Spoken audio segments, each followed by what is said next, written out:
সোমবার দুপুর 1:18 উত্তরার দিয়াবাড়ির মাইলস্টোন স্কুল অ্যান্ড কলেজের জুনিয়র ভবনে বিধ্বস্ত হয় বাংলাদেশ বিমান বাহিনীর F-7BJI মডেলের একটি প্রশিক্ষণ বিমান।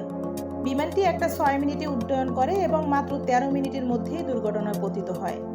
বিমানটি ভবনের উপর সরাসরি আছড়ে পড়লে সঙ্গে সঙ্গে আগুন ধরে যায়। সেই সময় ভবনটিতে চলছিল নার্সারি থেকে তৃতীয় শ্রেণী পর্যন্ত ক্লাস। প্রায় 100 থেকে 150 জন শিশু শিক্ষার্থী ছিল ক্লাসে। বিকট শব্দে পুরো ভবনে আতঙ্ক ছড়িয়ে পড়ে। শিক্ষার্থী ও শিক্ষকরা প্রাণ ভয়ে ছুটোছুটি শুরু করে।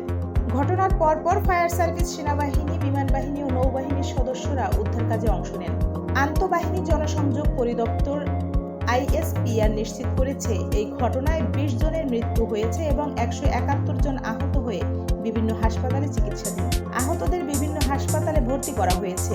বার্ন ইনস্টিটিউটে 70 জন, উত্তরা আধুনিক হাসপাতালে 7 জন, CMH এ 17 জন, লুবনা জেনারেল হাসপাতালে 11 জন, কুয়েত মৈত্রী হাসপাতালে 8 জন, কুর্মিটোলা জেনারেল হাসপাতালে 2 জন, ঢাকা মেডিকেল কলেজ হাসপাতালে 3 জন, উত্তরা ক্রিসেন্ট হাসপাতালে 1 জন। চিকিৎসকরা জানান, অনেকের অবস্থা আশঙ্কাজনক, জরুরি ভিত্তিতে রক্তের প্রয়োজন হচ্ছে। এই হৃদয় বিদারক দুর্ঘটনায় মঙ্গলবার 22 জুলাই সারা দেশে একদিনের রাষ্ট্রীয় শোক ঘোষণা করেছে সরকার। সকল সরকারি, আধা সরকারি ও বেসরকারি ভবনের জাতীয় পতাকা অর্ধনমিত রাখা হবে। বিদেশে বাংলাদেশের মিশনগুলোতেও একইভাবে পতাকা অর্ধনমিত থাকবে। সকল ধর্মীয় উপাসনালয়ে বিশেষ প্রার্থনার আয়োজন করা হবে নিহত ও আহতদের জন্য। রাষ্ট্রপতি, প্রধানমন্ত্রী, প্রতিরক্ষা মন্ত্রণালয় সহ বিভিন্ন সংগঠন ও বিশিষ্টজনরা গভীর শোক ও সমবেদনা জানিয়েছেন। এই ঘটনা আমাদের মনে করিয়ে দিল, নিরাপত্তা ব্যবস্থা আরও কঠোর নজরদারি জরুরি। এই মুহূর্তে আমরা BIM নিউজ পরিবারের পক্ষ থেকে নিহতদের আত্মার মাগফিরাত এবং আহতদের দ্রুত সুস্থতা কামনা করছি। সবচেয়ে গুরুত্বপূর্ণ সময় এখন মানুষের পাশে দাঁড়ানো।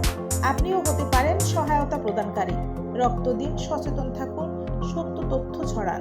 BIM নিউজের সাথে থাকুন। দেখা হবে পরবর্তী নতুন কোনো আপডেট নিয়ে। ততক্ষণ ভালো থাকুন, সুস্থ থাকুন, নিরাপদে থাকুন। ধন্যবাদ।